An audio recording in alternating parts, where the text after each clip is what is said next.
नमस्कार, मैं हूं अंकुर और आप देख रहे हैं सत्य हिंदी। एक नजर अब तक की सुर्खियों पर। लोकसभा स्पीकर ओम बिरला ने गुरुवार शाम सदन की कार्रवाई खत्म होने से पहले केंद्र सरकार के खिलाफ लाए गए अविश्वास प्रस्ताव के गिरने की घोषणा कर दी।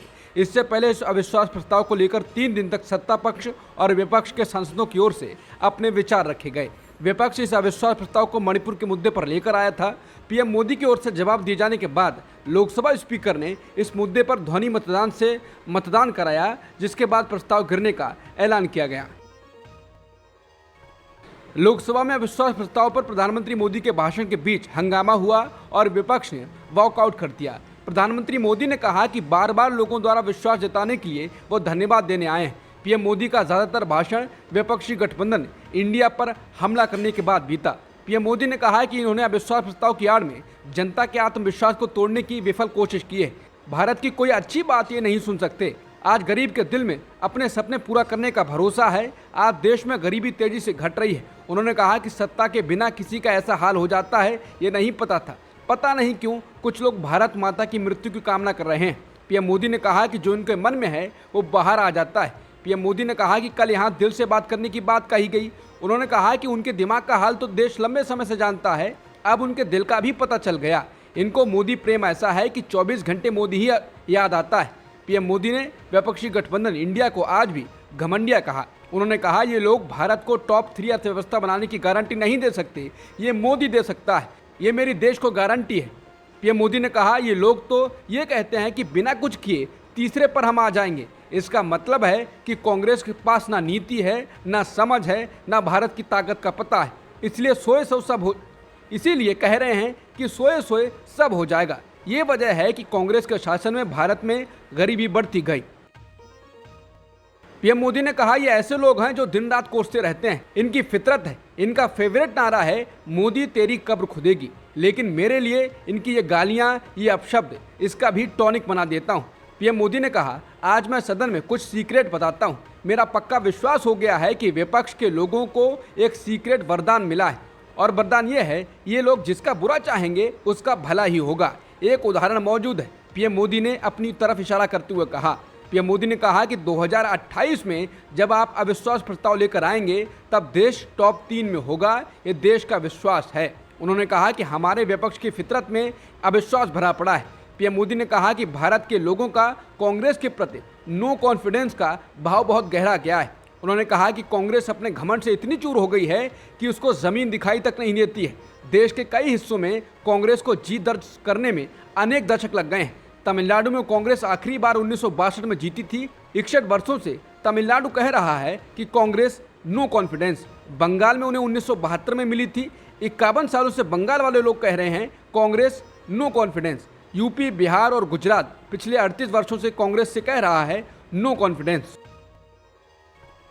पीएम मोदी ने विपक्षी गठबंधन इंडिया को लेकर कहा कि कुछ दिनों पहले बेंगलुरु में मिलजुल कर 1.5-2 दशक पुराने यूपीए का क्रियाक्रम किया गया, उसका अंतिम संस्कार किया गया। लोकतांत्रिक व्यवहार के मुताबिक हमको सहानुभूति व्यक्त करनी चाहिए थी, लेकिन देरी में मेरा कसूर नहीं है, क्योंकि आप खुद ही एक और यूपीए का क्रियाक्रम कर रहे थे तो दूसरे का जश्न मना रहे थे।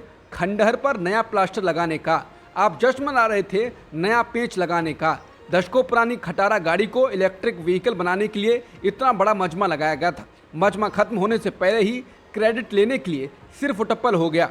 उन्होंने कहा इनको एनडीए का ही सहारा लेना पड़ा, लेकिन आदत के मुताबिक घमंड जो है वो उसको छोड़ने नहीं देता। इसलिए एनडीए में 2 बार आई पिरो दिया। पहले आई का मतलब 26 दलों का घमंड है, दूसरा आई एक दल का घमंड। इंडिया के भी टुकड़े कर दिए, I.N.D.I.A. उन्होंने कहा कि वोटरों को बुलाने के लिए गांधी नाम भी चुरा लिया है। ये इंडिया गठबंधन नहीं है, एक घमंडिया गठबंधन है और इसकी बारात में हर कोई दूल्हा बनना चाहता है, सबको पीएम बनना है। केंद्र सरकार के खिलाफ संसद में विपक्ष के पेश किए गए अविश्वास प्रस्ताव पर हुई चर्चा के बाद गुरुवार को पीएम मोदी ने जवाब दिया। उन्होंने बहुत कम समय मणिपुर पर बोला।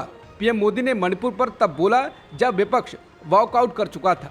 उन्होंने कहा कि अमित भाई ने कल विस्तार से बताया है कि मणिपुर में अदालत का एक फैसला आया। अदालतों में क्या हो रहा है हम जानते हैं, उसके पक्ष और विपक्ष में जो परिस्थितियां बनी। पीएम मोदी ने कहा कि हिंसा का दौर शुरू हो गया है, इसमें बहुत परिवारों को मुश्किलें हुई अनेक लोगों ने अपने स्वजन भी खोए, महिलाओं के साथ गंभीर अपराध हुआ। ये अपराध अक्षम्य है। दोषियों को कड़ी से कड़ी सजा दिलाने के लिए केंद्र और राज्य सरकार भरपूर प्रयास कर रही है। मैं देश के सभी नागरिकों को आश्वस्त करना चाहता हूं कि जिस तरह प्रयास चल रहे हैं, शांति का सूरज जरूर उगेगा। पीएम मोदी बोले, मैं मणिपुर के लोगों से भी आग्रह करना चाहता हूं, वहां की माताओं और बेटियों से कहना चाहता हूं कि देश आपके साथ है, ये सदन आपके साथ है। हम सब मिलकर इस चुनौती का समाधान निकालेंगे, वहां फिर से शांति होगी। मैं मणिपुर के लोगों को विश्वास दिलाता हूं कि मणिपुर एक बार फिर विकास के रास्ते पर तेज गति से आगे बढ़े, उसमें प्रयासों में कोई कसर नहीं छोड़ी जाएगी। पीएम मोदी ने अविश्वास प्रस्ताव का जवाब देते हुए कहा कि अविश्वास प्रस्ताव हमारी सरकार का फ्लोर टेस्ट नहीं है, बल्कि उन्हीं का है। पीएम मोदी ने कहा कि हुआ भी वही, जब मतदान हुआ तब विपक्ष के पास जितने वोट थे उतने वोट वो जमा नहीं कर पाए। इतना ही नहीं, जब हम जनता के पास गए, जनता ने भी इसके लिए नो कॉन्फिडेंस घोषित कर दिया। एनडीए और बीजेपी को भी ज़्यादा सीटें मिली। उन्होंने कहा कि एक तरफ से विपक्ष का अविश्वास प्रस्ताव हमारे लिए शुभ होता है। 2024 के चुनाव में पुराने सारे रिकॉर्ड तोड़कर जनता के आशीर्वाद से हम वापस आए। विपक्ष के प्रस्ताव पर यहाँ काफ़ी चर्चा हुई। अच्छा होता कि सत्र की शुरुआत के बाद से ही विपक्ष ने गंभीरता के साथ सदन की कार्रवाई में हिस्सा लिया होता। पीएम मोदी का भाषण अभी भी जारी है। उन्होंने कहा कि विपक्ष ने सिद्ध कर दिया है कि देश से ज्यादा उनके लिए दल है। मैं समझता हूं कि आपको गरीब की भूख की चिंता नहीं है, सत्ता की भूख की है। आपको देश के युवाओं के भविष्य की चिंता नहीं, खुद के राजनीतिक भविष्य की चिंता है। पीएम मोदी ने कहा कि इस अविश्वास प्रस्ताव पर भी आपने कैसे चर्चा की।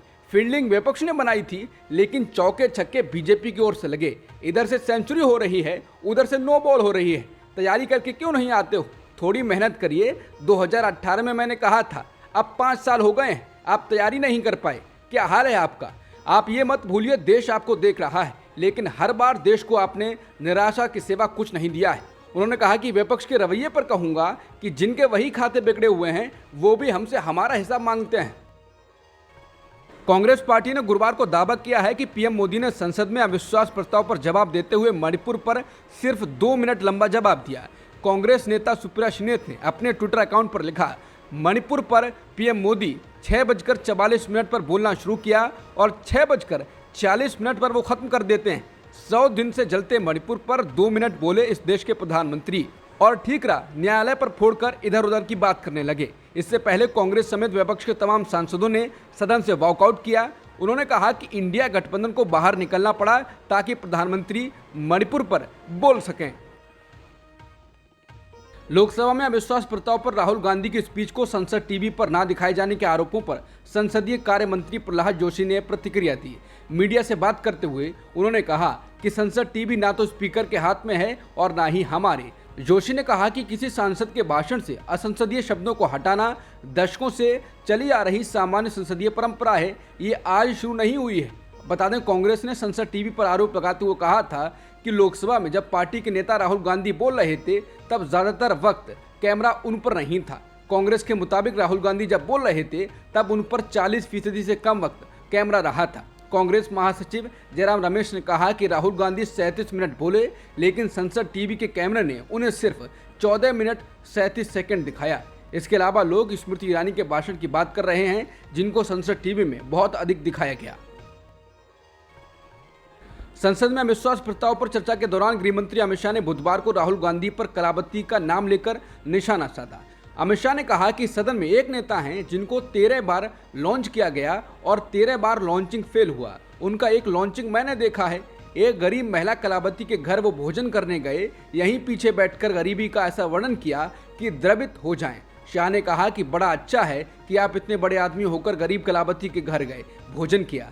बाद में इनकी सरकार 6 साल चली। मैं पूछना चाहता हूं कि उस गरीब कलावती का क्या किया? वो कलावती को बिजली, घर, शौचालय, अनाज, स्वास्थ्य ये सब देने का काम नरेंद्र मोदी ने किया। इसलिए जिस कलावती के घर पर आप भोजन के लिए गए हो, किसी को भी मोदी जी पर अविश्वास नहीं है, वो भी आज मोदी जी के साथ खड़ी है। इसके बाद मीडिया कलावती के यहाँ महाराष्ट्र के यवतमाल पहुंची और जानकारी लेने की कोशिश की।